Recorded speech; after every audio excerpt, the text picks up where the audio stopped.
નમસ્કાર નમસ્કાર નમસ્કાર વિદ્યાર્થી મિત્રો, વિદ્યાકુલ પર આપ સૌનું હાર્દિક હાર્દિક સ્વાગત કરવામાં આવે છે. ચાલો, જેટલા પણ વિદ્યાર્થી મિત્રો આ મને જોઈએ છે ને, વિડીયો અંત સુધી જોજો, કારણ કે મારા ભાઈ ગોખેલું જ્ઞાન ક્યાંય પણ કામ આવતું નથી. ગોખેલું જ્ઞાન ક્યાંય પણ કામ આવતું નથી સાહેબ. એનો મતલબ શું થાય કે હવાલા જો તમે ગોખશો તો તમને ક્યારેય પણ આવડશે નહીં. હવાલા શીખવા માટે, હવાલા જાણવા માટે તમારા માટે એક મસ્ત મજાની નાની એવી ટ્રીક આ નાના એવા વિડીયોમાં તમને મળી રહેવાની છે. રેડી સાહેબ? કે ચેપ્ટર નંબર 2 11 ગુણનું પૂછાય છે. કેટલા ગુણનું? 11 ગુણનું જે ચેપ્ટર પૂછાય છે એમાં મેન તો સાહેબ હવાલા જ હોય છે. 6 માર્ક 7 માર્ક તો સર હવાલાના જ હોય છે. તો એ હવાલા સાહેબ કઈ રીતે પાકા કરવા હું શીખવાડું ને તમને મારા ભાઈ. હવાલા કઈ રીતે પાકા કરવા તો જો સૌપ્રથમ પહેલું આપણે જોઈએ. તો કે સૌપ્રથમ આખર સ્ટોક. સાહેબ આખર સ્ટોક એટલે વર્ષના અંતે જે સ્ટોક બચ્યો હોય ને ઈ સ્ટોક. તો કે સાહેબ સ્ટોકની અંદર માલ હોય. અચ્છા, માલ તો ખરીદ વેચાણને લગતું છે ને. હા, સ્ટોક ક્યાં આવે તો કે પહેલી અસર વેપાર ખાતાની જમા બાજુ આવે. કઈ બાજુ આવે? વેપાર ખાતાની જમા બાજુ. ત્યાર પછી તો કે સાહેબ જેની પાછળ સ્ટોક શબ્દ તમે ભાળી જાઓ એ બધો જ મિલકત લેણા બાજુ લખો. સિવાય કે આમાં એક અપવાદ છે. અપવાદ શું છે ખબર છે? શરૂનો સ્ટોક. અપવાદ કયો છે? શરૂનો સ્ટોક. શરૂનો સ્ટોક એક અપવાદ છે. બાકી લખી જ નાખવાનું મારા ભાઈ. શું કરવાનું? લખી જ નાખવાનું. શું સાહેબ? આખર સ્ટોક મિલકત લેણા, ડેડ સ્ટોક મિલકત લેણા, જાહેરાત સામગ્રી સ્ટોક મિલકત લેણા, સ્ટેશનરી સ્ટોક મિલકત લેણા. સમજાય છે ને? રેડી? લખી જ નાખવાનું. બીજું શું તો કે સાહેબ પાકા સરવૈયામાં મિલકત લેણા બાજુ. પાકા સરવૈયાની કઈ બાજુ તો કે પાકા સરવૈયામાં મિલકત લેણા બાજુ. ઓકે, ચાલો.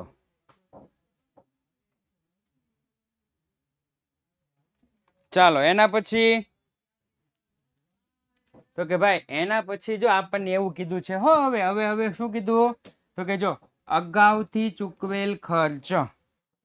હવે તમે જોવા જાવ ખર્ચ તો કે સાહેબ ખર્ચ કેટલી જગ્યાએ આવે તો કે સાહેબ 2 જગ્યાએ. વેપાર ખાતું નફા નુકસાન ખાતું પાકું કર્યું ને? હા, ખર્ચ કેટલી જગ્યાએ આવે? 2 જગ્યાએ. વેપાર ખાતું અથવા નફા નુકસાન ખાતાની ઉધાર બાજુ. ઉધાર બાજુ. રેડી સાહેબ? ખર્ચ તમે ચૂકવો છો, પણ અમુક ખર્ચા તમે અગાઉથી ચૂકવી દીધા છે તો એ ફરી વખત તમે ચૂકવો. ખર્ચા તમે ચૂકવા પણ અમુક ખર્ચા અગાઉથી ચૂકવી દીધા, ફરી વખત ચૂકવો નહીં સર. નો ચૂકવીને તો એ ખર્ચનું શું કરવાનું તો કે જે તે ખર્ચ હોય ને એ ખર્ચમાંથી શું કરવાનું? બાદ કરવાનું. જે તે ખર્ચમાંથી શું કરવાનું તો કે સાહેબ જે તે ખર્ચમાંથી બાદ કરવાનું. સાહેબ બીજી અસર, કોઈ રકમ તમે અગાઉથી ચૂકવો ને, તો તમારે લેવાની. એનો મતલબ એમ થયો કે બીજી અસર પાકા સરવૈયામાં મિલકત લેણા બાજુ આવે. પાકા સરવૈયામાં મિલકત હું ટૂંકમાં લખું છું. શું કામ ખબર છે તમને? ટૂંકમાં જાજુ હું પ્રોવાઈડ કરી શકું એટલા માટે. રેડી સાહેબ? એના પછી ચૂકવવાનો બાકી ખર્ચ. સાહેબ પાછો ખર્ચ આવ્યો. ખર્ચ 2 જ જગ્યાએ આવે. વેપાર ખાતું, નફા નુકસાન ખાતું.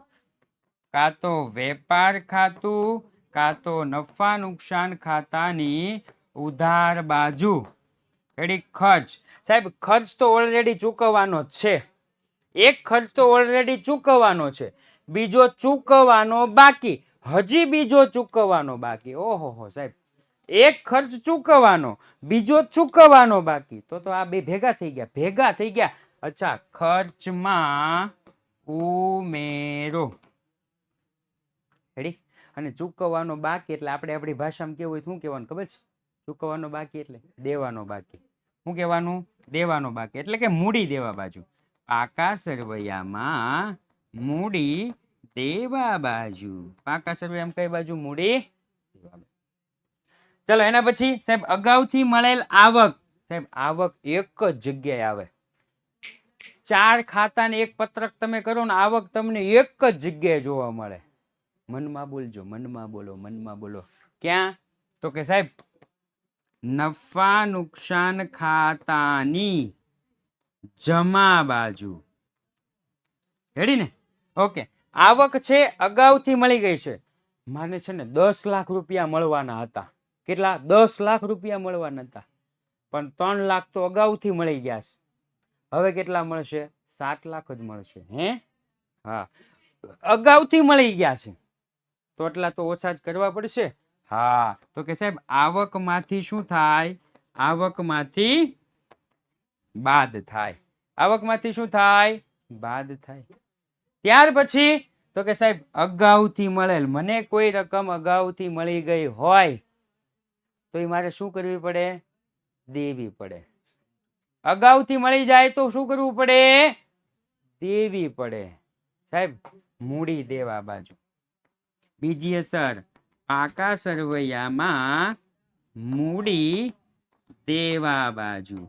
પાકા સરવૈયામાં કઈ બાજુ? મૂડી દેવા બાજુ.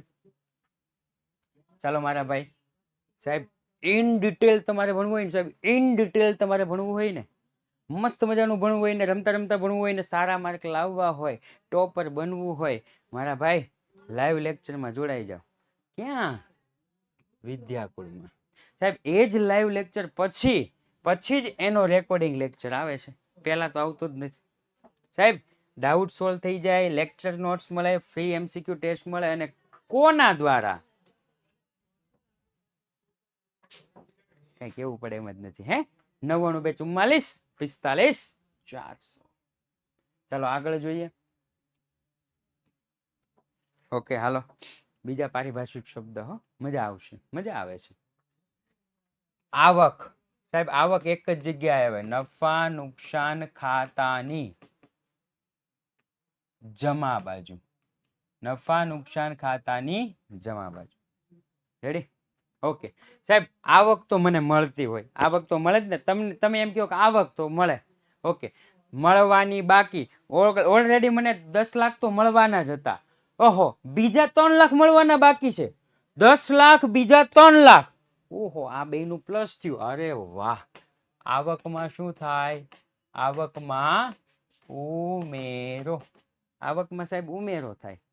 ઉમેરો જ થાય ને? હા, ઉમેરો જ થાય ને સાહેબ. બીજું મળવાનું બાકી. બીજા 3 લાખ લેવાનું બાકી. શું યાદ છે ને?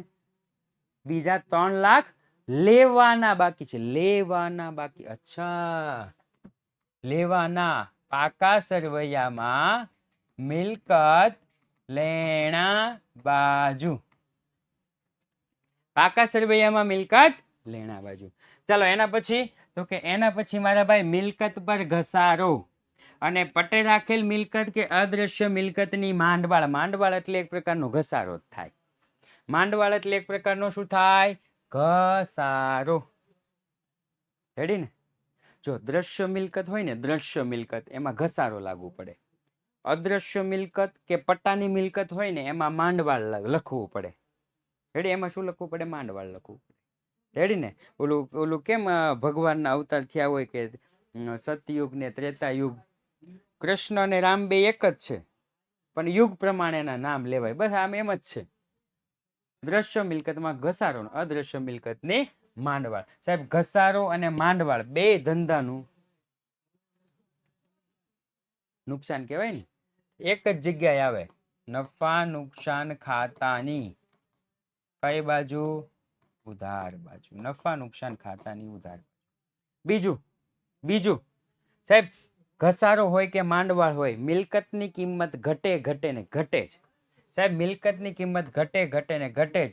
એટલે પાકા સરવૈયામાં મિલકત લેણા બાજુ મિલકતમાં ઘટાડો. પાકા સરવૈયા મિલકત લેણા બાજુ મિલકતમાં ઘટાડો. સાહેબ એના પછી તો કે એના પછી ઓકે, આ રાવા દઈશું. ઓકે, નહીં નોંધાયેલ ઉધાર ખરીદી. ઉધાર ખરીદી, પેલા ખરીદીનું જ વિચારો. ખરીદી આવે કઈ બાજુ? તો કે સાહેબ પાકા સરવૈયામનું આવે. એ ભાઈ, એ વડીલ, પાકા સરવૈયામનું આવે. વેપાર ખાતાની ઉધાર બાજુ ખરીદી. ખરીદી ત્યાં જ આવે ને, વેપારની ઉધાર જ આવે ને ભાઈ. હા, ઓકે. નહીં નોંધાયેલ, ખરીદી છે પણ નોંધાણી નથી, તો ખરીદીમાં ઉમેરો. તો નોંધાઈ ગઈ ને. ખરીદી કોની પાસે જ કરીએ? ખરીદી કોની પાસે જ કરીએ સાહેબ? ખરીદી કરીએ વેપારી પાસેથી. વેપારીમાં ઉમેરી દો. બીજી અસર, પાકા સરવૈયામાં મૂડી દેવા બાજુ, મૂડી દેવા બાજુ વેપારી એટલે કે લેણદાર, લેણદારમાં ઉમેરો. એના જેવું સાહેબ વેચાણ. વેચાણ છે ને, હાલો વેચાણ પેલા હું લખી નાખું. વેપાર ખાતાની જમા બાજુ વેચાણમાં, સાહેબ વેચાણ છે નોંધાણું નથી, ઉમેરો. હવે તો કે બીજું સાહેબ વેચાણ કોને કરીએ? ગ્રાહકને. અચ્છા હા, ગ્રાહકને. પાકા સરવૈયામાં મિલકત લેણા બાજુ દેવાદારમાં ઉમેરો. છે ને એકદમ સિમ્પલ સાહેબ. લોજિક લગાડો અને કોન્સેપ્ટ ક્લિયર કરો સાહેબ. લોજિક લગાડો અને કોન્સેપ્ટ ક્લિયર કરો. તમે ધોરણ 12 માં હોય અને તમારી કોઈ પણ પ્રકારની ગાઈડન્સ જોતી હોય તો સાહેબ 4 પુસ્તક માત્ર 900 રૂપિયાના મળે છે. અને હા, state account eco BA English દરેક ચેપ્ટરના IMP પેપર ભવિષ્યવાણી ટેસ્ટ સિરીઝમાં મળે છે, જેની કિંમત 500 રૂપિયા છે. બંને સાથે લેશો તો 1200 રૂપિયામાં મળી જશે. 97 12 44 45 48 અથવા તો 49. અને હા મારા ભાઈ, તમને મોઢા દેખાય, તમને નામ દેખાય, તમને પર્સન્ટાઇલ દેખાય અને તમને સિટી દેખાય એટલા માટે આટલા છે.